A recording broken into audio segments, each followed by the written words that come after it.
the Apex Court based on the suit filed by the then governor to the Supreme Court, challenging the order of the appeal court. So in this respect, everybody is happy that the victory come last, because the senator have been doing the job, but as at now, the full concentration will be restored. So to the side of the governor, so that the job of the states will be effectively discharged. There will be a focus and a full concentration now. So I congratulate the executive governor for having won the war. If you recall, there was a kind of cross appeal in the recent time also, as regard the qualification of the executive governor. I can just conclude that there are so many people who are born to win the war in this life. Because if you recall, within his party, there was a problem. So, and everybody was, the loyalists to the governor were disturbing them. That what would be the consequence, to an extent that the people were in a dilemma. That was it true the governor has the certificate or not? So there was a problem in that respect from the opposition party, and within the party there are a lot of the problem, and it continued. That is why this life is war. So it's and a climbing ladder of success is tough and rough. At the end of the day, the governor excels. The governor overcomes the problem, the challenges. So all the loyalists, all the democratic lovers, those who are the lovers of the progress, of the victory, should support the governor, to join him, to congratulate him for the success, because it was a tough journey. It was a tough mandate. If at last the governor sacked, there wouldn't be any, because there is no any second hope. This Apex Court was the final judgment, the final legal house, that there is no elsewhere. Though we are expecting such to happen, because it has happened and it has revealed to every citizen of this state that 95% of some people are loyal, are in love of the governor, and they vote him in. And if you recall the state assembly election, so that would give a kind of opinion that it should have still, it must have still win in the Apex Court, because unanimously, overwhelmingly, the ruling party, won out of the 26, they won 25. So that is an open debate. So for the people, that is an opinion polls, it's an opinion and a glaring challenges to the opposition party, that there is no way the governor is the winner of July 16, 2022 election. No doubt about that. So I am not a politician, but from the observation and what is going and what is coming, if we talk of the other party, you know, there are similar scenario. All right. If you take a look to what is happening from the president-elect, you can see almost the same scenario that happened to the incumbent governor of this state. That is why every candidate should be prepared. Every political or ruling class should be prepared to be more dedicated, to be more effective, to be people governor, people's, and to discharge in such a way the people, not to disappoint the people. Once you disappoint the people, you will fail at last. So the narrative has been changed because the party happened to be the influential before, but that scenario is no more. By the time the party is working for a wrong candidate, the candidate and the party will lose. So, but when you have a right candidate, the party will excel and they will come victorious. That is the scenario in Osun State. The people are waiting for his coming, and when he comes, they vote overwhelmingly for him. So, and having got that, it was challenged by the other, the incumbent governor challenging the election. So, but the scenario was that the people were tired of the then incumbent party, ruling party. So once the people are tired, so you need to, at least in one way or the other, to vacate the seat. That is it.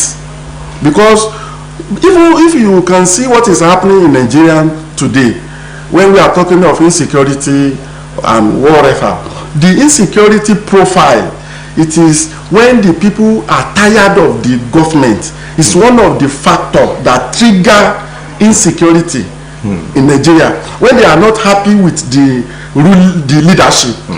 So there will be a kind of brouhaha, there will be a kind of the feelings. So the expression of the feelings to the ruling, to the leadership. So when the citizens are complaining about the leadership, so they bound to do whatever they like to destabilize the government, and especially when the government is not discharged or disappoints the will of the people. So in this respect, everybody, we are happy, and we congratulate the executive governor again, and we pray God will support him. God will add more power to his elbow to discharge more and to deliver beyond expectation of some people. So, all right, you talk about the people of Osun State unanimously, being behind this present government because of the kind of love they have for him. And this same word unanimous was used in the judgment that was delivered yesterday by the justices, by Justice Emmanuel Hajim. And what does this connote? Now, it connotes a development for democracy in this country, and it connotes a kind of judicial belief, which is the last hope of masses, and this we are improving in a judicial platform atmosphere. Now, because if you recall what happened in the tribunal, you will see that we have judicial abortion. You recall we have judicial miscarriage then, based on the verdict given by the tribunal at that time. So the people are still losing the hope for judicial corridor. Okay. That the last hope of masses, which is judiciary, so is getting down.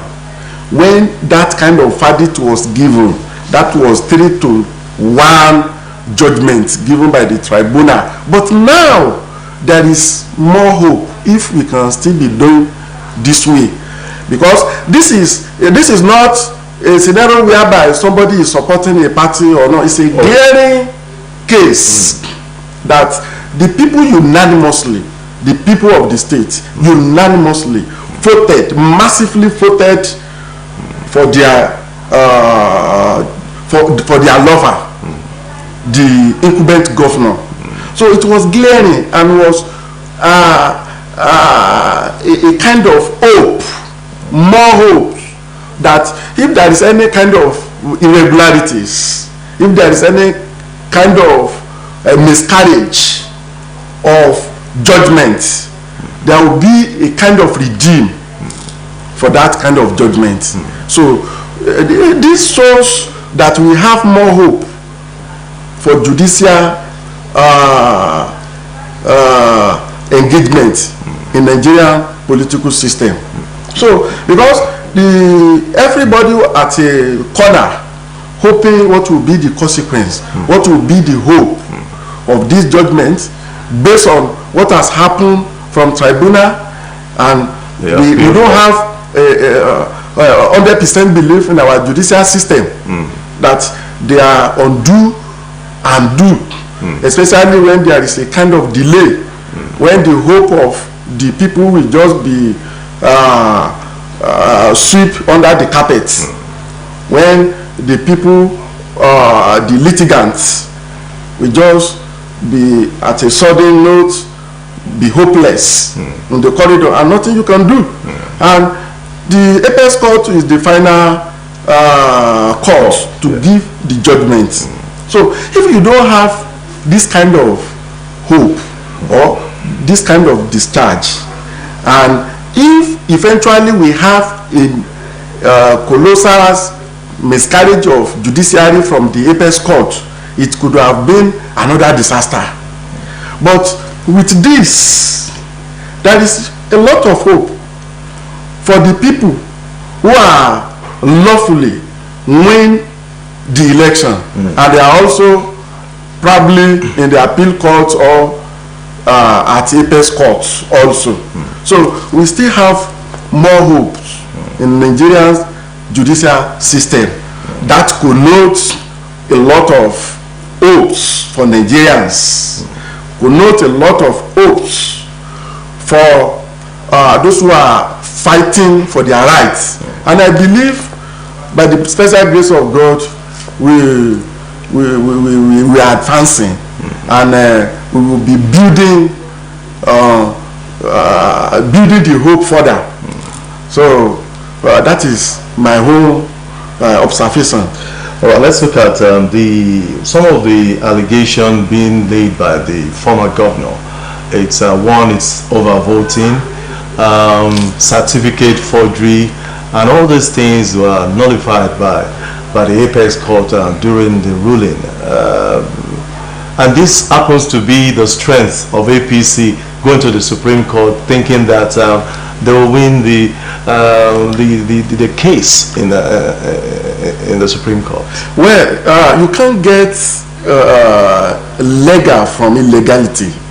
There's no way you get legal from illegality. It shows that it was a manipulation.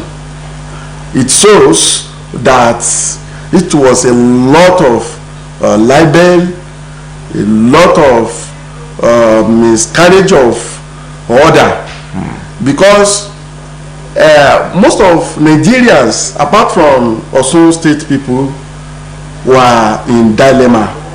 That was it true? The executive governor then, didn't have the certificate. That was number one. And secondly, does the incumbent governor forge his certificate? Thousands of millions of Nigerians believe so. Not until the litigation was still going further. Not until the suit was dismissed. Because mind you, when we are saying that there's no justice in this country, I didn't abide with that, because they investigate to the logical end. If you recall, as regards that certificate forgery, they dismiss that suit based on lack of merit from the side of the institution the executive governor passed, so it was investigated and established. Secondly, from overvotings or the respondents challenged the victory of the governor, that there was overvoting from 774 polling units, and at what we at Supreme Court. Supreme Court established that the respondents, which is Oyetola and governor, the ex-governor, and APC, was not be able to produce what do we call it, voter registers and BVAS to prove their stand. So based on that, and BVAS is a machine to accredit the voters. Yes. And uploading of the what do we call it, the results to the viewing IREF. Yes, IREF. Now the Apex Court dismissed that they don't have the proof on BVAS and on the voter register. They were not able to produce it to challenge the victory of the governor. So in that respect, we should recall, even when we are talking of rigging, as far as I am concerned and many reasonable Nigerians, rigging is done where there is majority,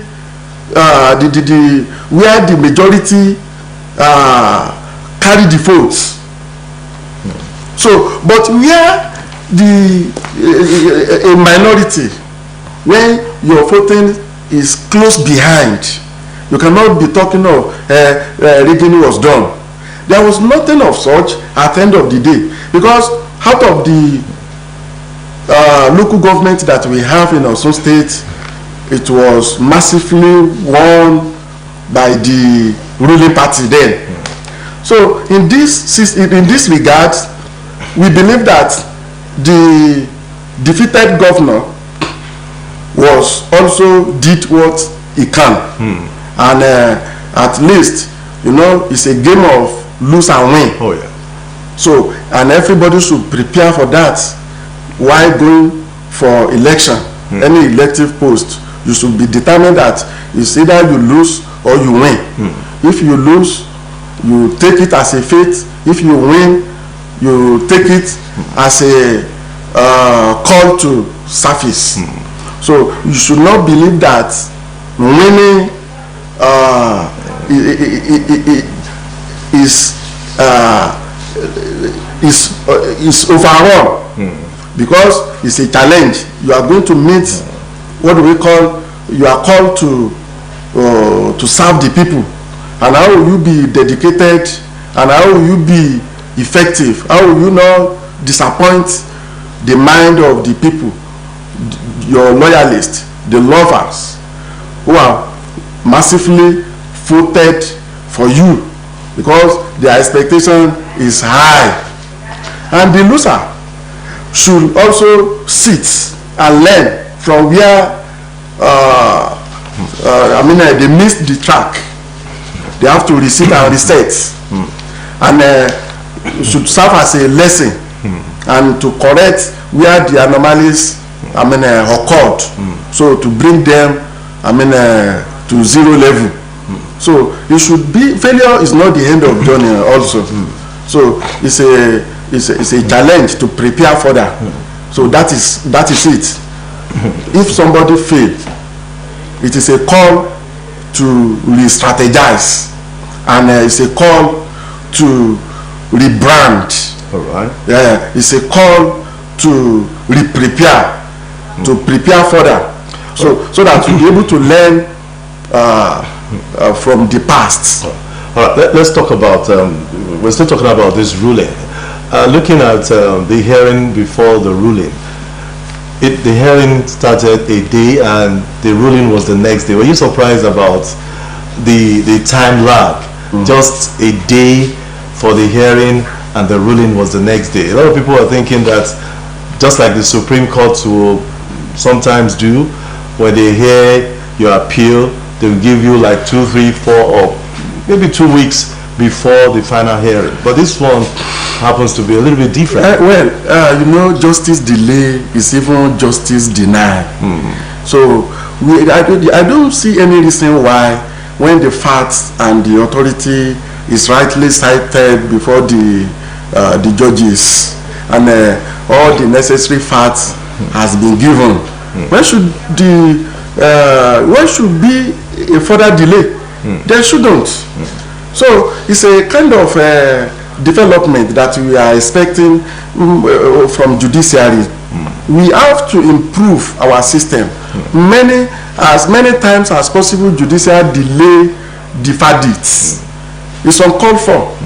So there are a lot of manipulation that happen when there is a kind of delay. There is no call. There is no need for that. Yes, everybody has his own authority, substantive authority, or you have the lead counsel, and both respondents and what do we call it, the defendants, they have their authority and should be duly investigated within such period of time. And once that is done, the verdict should be given. And so that the hope every Nigerians or who are looking forward or to get the judgment and aiming for the judgment on time. So they will have their hopes on time. So there is nothing wrong doing that. And we Nigerians, mostly when there is delay, when you are tired, some people are following the scenario, so we withdraw at a sudden note that we don't know. That is the system. We don't have hope to any length they can even carpet the hopes of Nigerians. So in that respect, we are expecting such. Yes. So are you comfortable with our electoral heart at the moment? Of course, it's good. It's a kind of improvement. It's unlike in the previous, many years back, whereby it takes years. Even somebody who steal, who stolen the mandate of the other person, will still be benefiting within that period. You understand what I'm saying? Oh, yes. So it's uncalled for. So this is a kind of adjustment that we demand for, that Nigerians is even demand for. So there shouldn't be any further delay in judicial systems of delivering judgments. Delay cause a lot of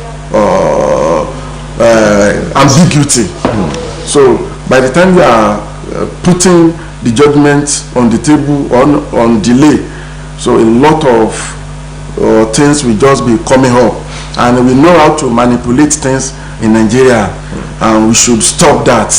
And we should not be indulged in that kind of avenue, because when judiciary open avenue for the manipulation, so at the end of the day, the manipulation will come up. All right. How impactful do you think this ruling will be on the presidential petition, which is still ongoing right now, the petition on Atiku and Peter Obi on the president-elect? How impactful, looking at the ruling of yesterday, how impactful would this be on the ruling of that judge? This shows that, with my own expression, with my own observation and my own ideology, you should have know that I am not a politician, but getting to that side too, the president-elect, you know, this is an indication that at the end of the day, we will see that the winner that announced as president-elect will be victorious. I'm telling you since why do you say that? The margin was too much. Despite the fact the president-elect faced a lot of problems within his party, not talk of the opposition party, and at the end of the day, he won the election after battling with a lot of challenges, and the most serious is within his party. At the end of the day, he won the election. His candidature and prove him as a right person, as a winner. The party was not even supporting him. Not the party. The people who are even tired of the party. I'm telling you sincerely, yours, that Nigerians were tired of that, of the ruling party.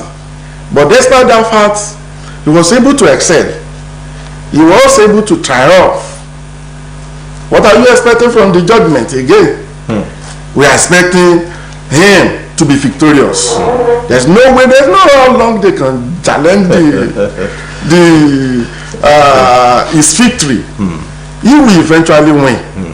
Because if we recall throughout Nigeria, the normal folks, it was in tune of millions that the president-elect won the election. Likewise, we are talking of Osbc State now. We have not been biased.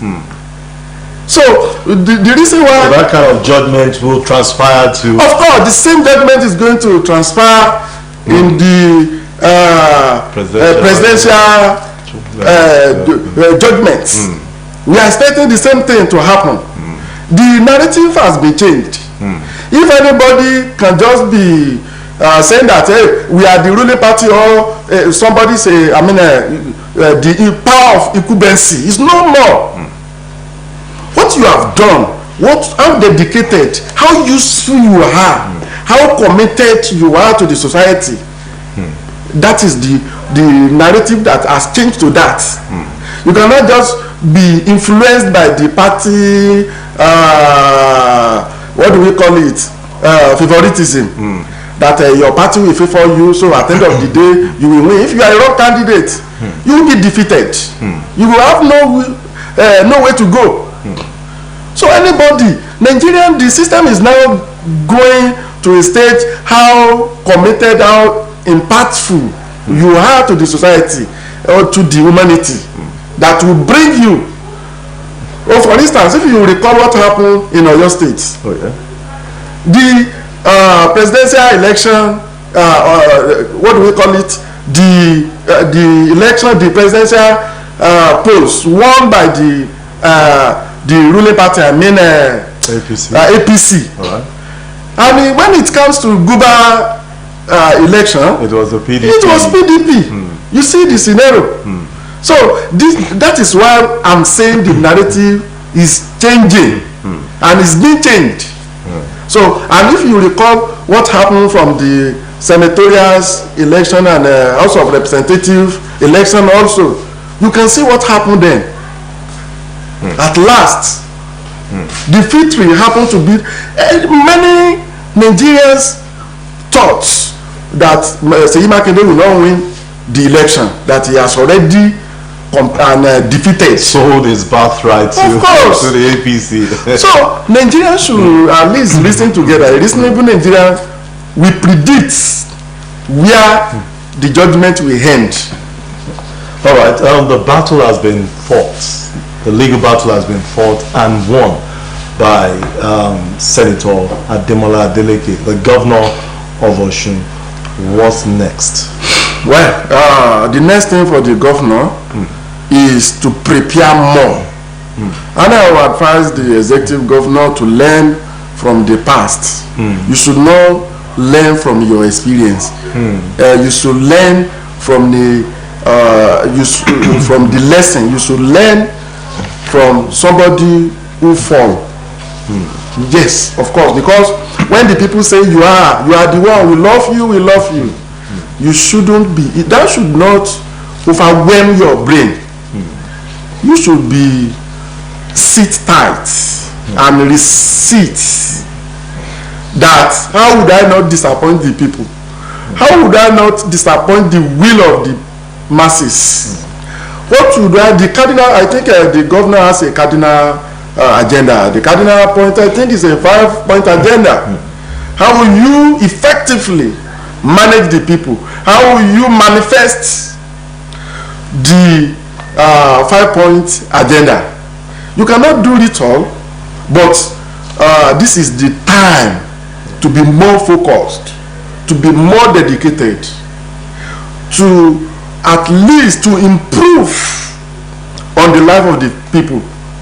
In terms of agricultural sectors, education sector, the government needs to commit more into agricultural sector, educational sector, and likewise finance and investments.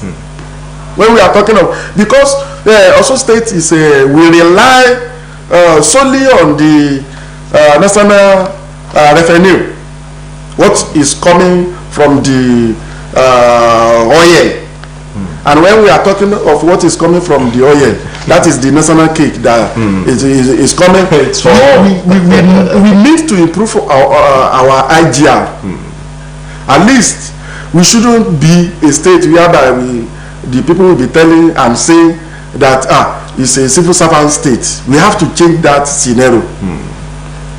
In fact, the governor should try as much to invite the investors to come and invest, because we have a lot of some state students who are graduated and roaming around the streets and expecting the job. How do government cannot do it alone. Those are the ways where you can create job for the young one. So provision of job is very paramount, so that at least, because so many we have as many institutions, higher institutions as possible in Osun State, and where do we have to at least to reason. Colleges of education, universities, we have to sit down and think, where do we absorb all these students? And probably the states are still aiming to increase the numbers of the tertiary institution. There are so many regions that are still appealing to the states to grant them, to give them higher institution of learning. And when we are producing all these products, we don't make any provision for them, which is very important. Another, the people-oriented program is very, very paramount. People-oriented program. The governor has been doing to the side of the civil servants and should do more. Because when you are improving the life of the civil servant in a state like Osun, you are improving the life of the people. Not only directly the life of the civil servant that the state is improving. Because once the civil servant are well paid, they don't hit the money. You make use of that resources, at least to do one thing or the other. You cannot even put the money to the bank. You withdraw the money and you execute the needful, a kind of the project that's demanded for. So, and the artisan will benefit, the traders will also benefit. It's cut across. Of course. So it's very important that the governor is doing that, and we have to encourage the governor to do further. In that respect. You just talk about the welfare of the workers, which is highly imperative, and I must tell you that the governor has been doing brilliantly well in that area. and just like you said that he needs to do more so that the workforce, he could enjoy the workforce in Osun State. But we talk about education, which is education is key, ICT is imperative.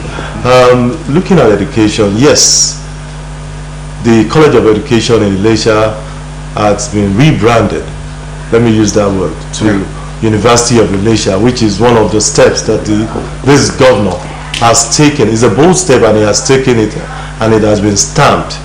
Now, what other areas in the field of education do you think that this governor could do to bring smiles to not only the students, the teachers, and even the parents? Now, the other side of it are the secondary and primary school. All right. They are the bedrock of education. The bedrock of education sector is primary, from basic to the secondary. Oh yes. So there are so many schools that lack the reasonable teachers for the subjects. Instructional materials. There are many crucial subjects that they lack teachers in many secondary schools. There are so many secondary schools that they lack teachers like mathematics and English language. Many schools suffer a lot for that. They need to at least improve on that side. And in terms of infrastructures, it is not just you build structures, but when we are talking of infrastructure facilities, it's very important. Apart from the welfare of the teachers at school, at primary level and secondary level, so there is need for more improvement on the secondary and primary school, and the primary school are being taken behind. There are a lot of negligence. All across almost every state, and putting a negligence look to the primary and basic level. And we need to improve the teachers' welfare. The state need to have more in terms of infrastructures, in terms of educational and instructional materials for the students. Not a kind of any program that will be directly beneficial and impactful on the life of the students. The reason why I'm saying that was that, governance is a continuity. I recall there was a kind of, was it not a computer, there is a name for PAD that was introduced by one administration in this state. I think they call it appointment. Oh yeah. So it was eventually nothing to write home about it.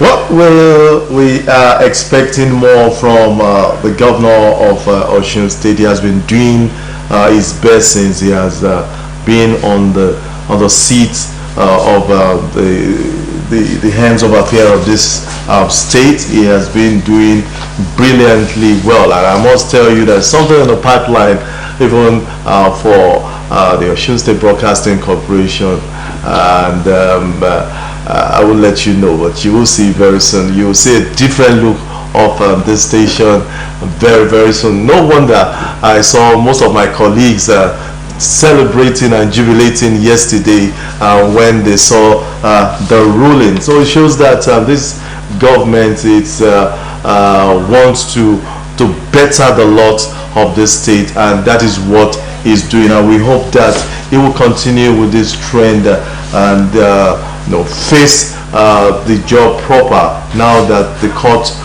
ruling has come and gone. Well, that's how far we can go on today's edition of Nations Today. But I must tell you that the second part of this Supreme Court ruling giving the victory to Senator Ademola Adeleke will come probably in our next episode, where we'll bring Barrister Kola Alimi to the studio, and who will shed more light on what really transpired in Abuja and what transpired in the Supreme Court. I want to say a big thank you, Raji Kazim, always known as Outcast, for coming over to The Nation today. Thank you so much. That's how far we can go on The Nation today on this edition. Join me same time next week when I bring you another important personality. And once again, I want to say a big thank you for the producer of this program, Akinola Owolabi, for making it possible every Wednesday morning at exactly 10:05 a.m. for you to enjoy us. My name is David Ojo. Thanks for watching, and see you next week.